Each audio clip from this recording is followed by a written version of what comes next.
আমি রেজাউল করিম চেষ্টা করেছিলাম এমপির জন্য নয়, মন্ত্রিত্বের জন্য নয়, সম্মানের জন্য নয়, সম্পদের জন্য নয়। আমি দেশের সন্তান, আমি দেশে জন্মগ্রহণ করেছি। এই দেশটা ভালো হওয়ার ব্যাপারে আমার চিন্তা রয়েছে, অধিকার রয়েছে। চিন্তার ফল হিসাবে আমি দায়িত্ব পালন করেছিলাম। যারা বিশ্বস্ত বন্ধুদের সাথে, যারা এক পথে চলার সাথীদের সঙ্গে ধোঁকাবাজি করতে পারে, প্রতারণা করতে পারে, এরা বাংলাদেশের মানুষ, এদের কাছে নিরাপদ নয়। এই দেশ তাদের কাছে নিরাপদ নয়। বাংলাদেশ স্বাধীন হলো 54 বছর চলেছে। এদেশকে স্বাধীন করতে গিয়ে লক্ষ লক্ষ মানুষ জীবন দিয়েছিল, পঙ্গু হয়েছিল। বড় একটা আশা আকাঙ্ক্ষা নিয়ে সাম্য, মানবিক মর্যাদা, ন্যায় বিচার প্রতিষ্ঠা। কিন্তু আমরা শুনেছি, বলেছি, বলছি, কিন্তু যারা দেশ পরিচালনা করেছিল তারা একটাও বাস্তবায়ন করতে পারে নাই, ধারে কাছেও যায় নাই। বরঞ্চ আমরা পেয়েছি এদের পরিচালনায় হাজার হাজার মায়ের সন্তান হারা হতে। আমরা এদের পরিচালনায় দেখেছি আমাদের দেশের টাকাগুলো বিদেশে পাচার করে বেগম পাড়া তৈরি করতে। এদের পরিচালনায় আমরা দেখেছি যে বিদেশের তাবেদারি, গোলামির জিঞ্জির আমাদের বাংলাদেশের মানুষের হাতপাত পরাতে। এই সমস্ত এই কঠিন অবস্থান থেকে পরিত্রাণ পাওয়ার জন্য 5ই আগস্টের পরে ইসলামী আন্দোলন বাংলাদেশ, বিশেষ করে আপনাদের দোয়া, আল্লাহর রহমতে আমি রেজাউল করিম চেষ্টা করেছিলাম এমপির জন্য নয়, মন্ত্রিত্বের জন্য নয়, সম্মানের জন্য নয়, সম্পদের জন্য নয়। আমি দেশের সন্তান, আমি দেশে জন্মগ্রহণ করেছি। এই দেশটা ভালো হওয়ার ব্যাপারে আমার চিন্তা রয়েছে, অধিকার রয়েছে। চিন্তার ফল হিসাবে আমি দায়িত্ব পালন করেছিলাম। কিন্তু দুঃখের মধ্যে বলতে হয়, যখন ইসলামের পক্ষে একটা বাক্স, এই স্লোগান নিয়ে যখন আমরা এসেছিলাম, বাংলাদেশের মানুষ স্বতঃস্ফূর্তভাবে সাড়া দিয়ে যখন আমাদেরকে আলিঙ্গন করলেন, তখন আমাদের মন খুশিতে ভরে গেল। কিন্তু আজকে দুর্গ শহরে বলতে হয়, যখন এই অবস্থা দেখেছে, তখন এক শ্রেণীর ক্ষমতা লোভী, ওরা ক্ষমতা যাওয়ার রঙিন স্বপ্ন দেখেছে।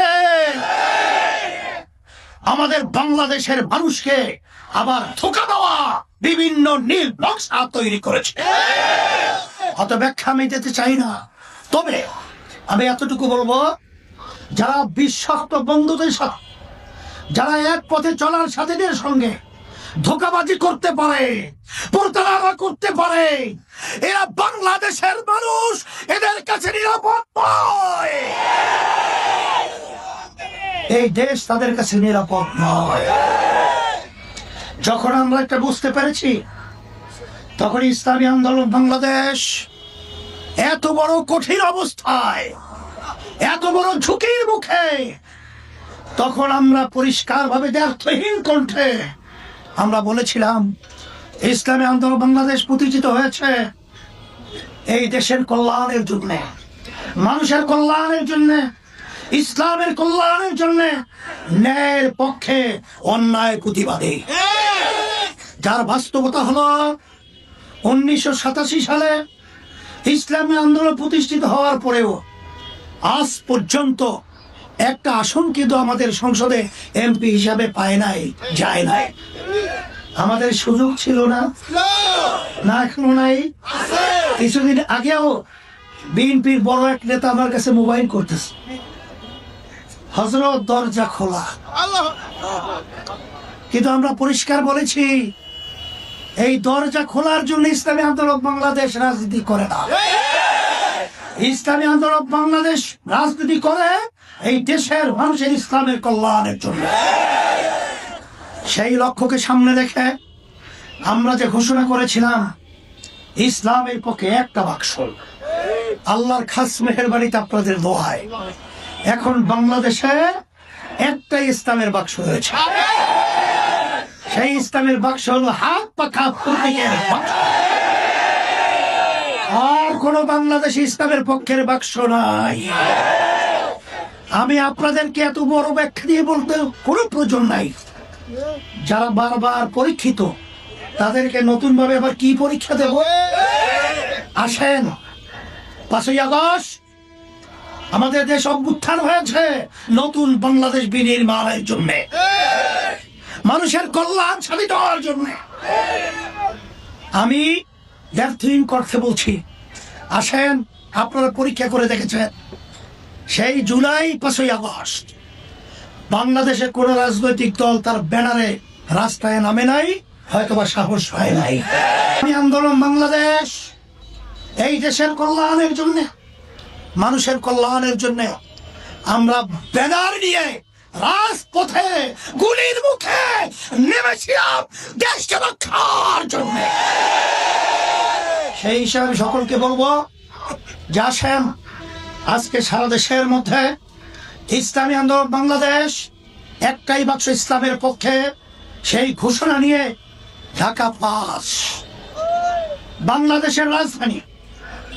আমার বলতে গেলে আমার স্নেহ সন্তান, আমি হাজী ইব্রাহিম, ওকে হাত পাকে শান্তির প্রতি আপনাদের সামনে হাতে উঠিয়ে দিয়ে আমানত হিসাবে রেখে গেলাম। আল্লাহ রাব্বুল আলামিন ছিল তাকে ইসলামের পক্ষে, দেশের কল্যাণের পক্ষে, মানবতার কল্যাণের পক্ষে আল্লাহ যেন বিজয় দান করেন। সাথে সাথে আপনাদেরকে বলবো এই লক্ষ্যকে বাস্তবায়নের জন্য বিরামহীন ভাবে আমরা আমার ভাইদের কাছে যাব, আমার মা বোনদের কাছে যাব, এবং বিশেষ করে যারা নতুন ভোটার হয়েছে আমার ছেলেদেরকে বলবো, আমার মেয়েদেরকে বলবো, তোমাদের প্রথম ভোটটা ইসলামের পক্ষের বাক্সে হাত পাকা প্রতীকে হবে, এই আহ্বান করছি তোমাদের কাছে। সাথে সাথে সকল কাছে দোয়া চাই, দোয়া করি আল্লাহ যেন আমাদের সকলকে দেশ, ইসলাম, মানবতার কল্যাণে কাজ করা আল্লাহ তৌফিক দান করে।